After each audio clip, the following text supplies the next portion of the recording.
E hoje a gente vai falar de uma planta especial também utilizada para melhora de saúde mental que eu gosto muito e sobre a qual eu vou conversar com você agora. Se essa é a sua primeira vez aqui nesse canal, seja muito bem-vindo, seja muito bem-vinda. Eu sou a doutora Ana Luísa Aguiar, sou médica psiquiatra e se você não está inscrito, clica aí no botão vermelho, ativa o sino das notificações enquanto o Bruno vai rodar a vinheta. Bom, esse é um vídeo para falar de estresse e para falar, inclusive, de sintomas depressivos decorrentes do estresse e uma opção terapêutica natural que se tem para isso. O estresse é uma perturbação do nosso equilíbrio, gerando demandas corporais e psíquicas para a recuperação desse equilíbrio. Só que muitas vezes a gente passa pelo estresse, a gente passa pelo período de resistência, se recupera, volta, mas outras vezes a gente passa pelo estresse, pelo estado de alerta, pelo período de resistência e chega a uma situação de exaustão. E nessa situação de exaustão, a gente começa a desenvolver fadiga, tanto física quanto mental. Começa a perder a capacidade de concentração, a memória já não é a mesma, né? Você pensa em pegar uma coisa na cozinha, chega na cozinha, você fica, o que eu vim pegar mesmo? Aí fica voltando para saber o que verdadeiramente estava precisando. Você já tem aí um prejuízo do ânimo, da energia, acorda de manhã arrastado, né? Não tem mais aquela motivação que tinha antes. Começa a perceber que está desenvolvendo uma tristeza que antes você não tinha. E quando a gente apresenta isso, muitas vezes a gente está falando de um quadro de estresse crônico que pode gerar sintomas depressivos, inclusive resultar em desenvolvimento de um transtorno depressivo real, a depressão maior, o quadro clássico de depressão conhecido. Para essas situações, a gente precisa pensar em algo que recupere a capacidade energética desse corpo, que atue sobre melhora da produção das nossas catecolaminas, que é como a gente chama dopamina, noradrenalina, ali a produção na nossa adrenal, responsável por essa regulação, e ainda que nos gere um reajuste do corpo que inclusive começou a alterar a produção de citocinas inflamatórias, porque o processo de estresse faz com que você fique mais suscetível a doenças. E a gente precisa de algo que melhore isso.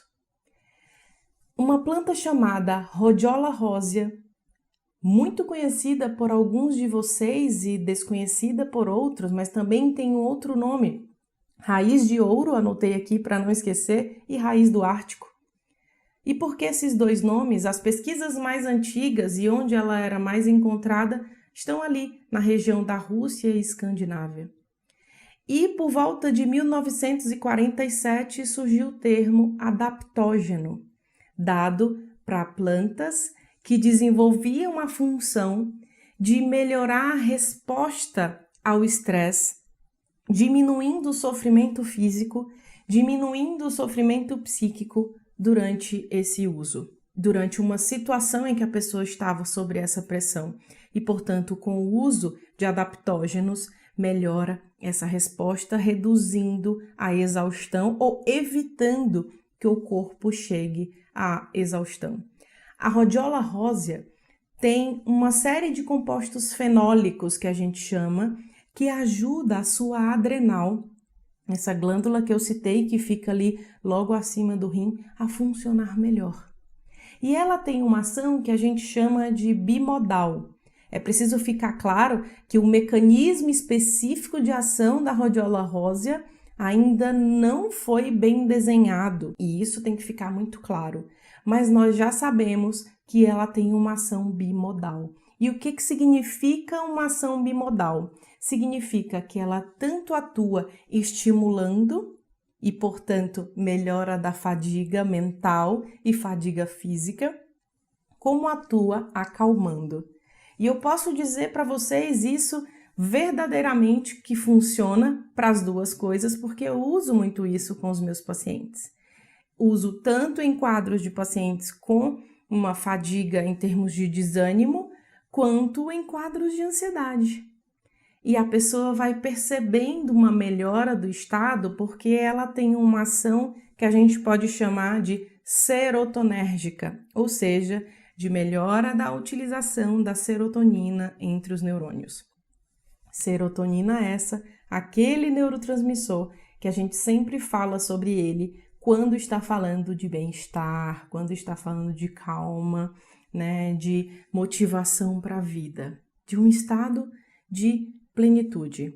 É aí que a gente está falando de serotonina, né? Então, a rodiola rósea atua fazendo essa ação serotonérgica e melhorando essas funções que ficaram desajustadas em um processo de estresse. Mas em quadros depressivos ela também pode ser usada e tem sido usada, e eu quero deixar muito claro que ela não faz parte dos protocolos clássicos tradicionais da psiquiatria, tá? Ela é utilizada em opções terapêuticas alternativas, naturais, quando o médico tem habilidade em utilizar essas opções, né? Consegue utilizar essas dosagens baseada na experiência e nos estudos com rodiola.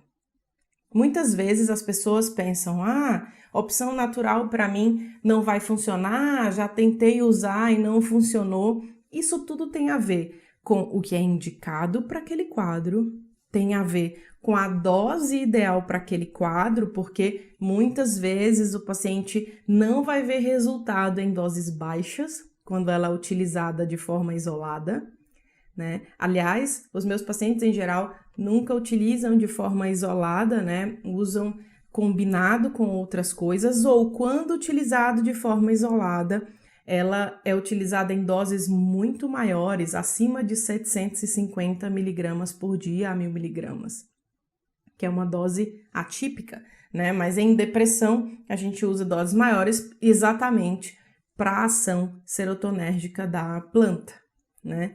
A gente sabe que não é porque uma coisa é natural que ela é indicada para todo mundo ou que ela pode ser utilizada sem nenhum tipo de efeito colateral. Algumas pessoas têm o mesmo sintoma com a rodiola quando utilizam um antidepressivo clássico, como a náusea, a sensação de agitação, né? Ou mesmo dor de cabeça, lembrando que ela é um serotonérgico. Quem já me viu o vídeo que eu tirei dúvida sobre fluoxetina e sobre sertralina no ano passado, tá até aqui, o Bruno vai botar o card.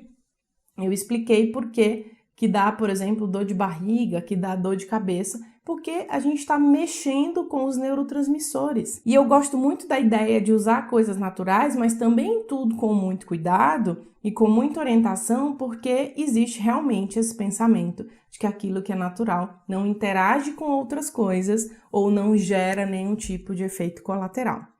Então, a rodiola pode também gerar esse tipo de efeito colateral que eu citei para vocês, mas também ter uma ação extremamente terapêutica em quadros de fadiga e de estresse. Agora, por exemplo, nesse momento mundial, né, que a gente está vivendo, de muito estresse, muita pressão, as pessoas estão extremamente cansadas, né, elas estão em um estado de exaustão. A rodiola tem sido uma ótima opção para melhorar desempenho, né? Desempenho psíquico, melhora da performance, mas num sentido de recuperação desse estado. Não é necessariamente no sentido de aumento de uma boa performance que já existe.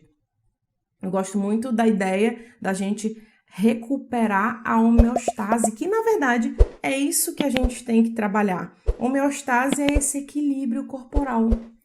É esse equilíbrio do que você era quando você estava em um bom desempenho. E a rodiola rósea é uma ótima opção para esse tipo de objetivo.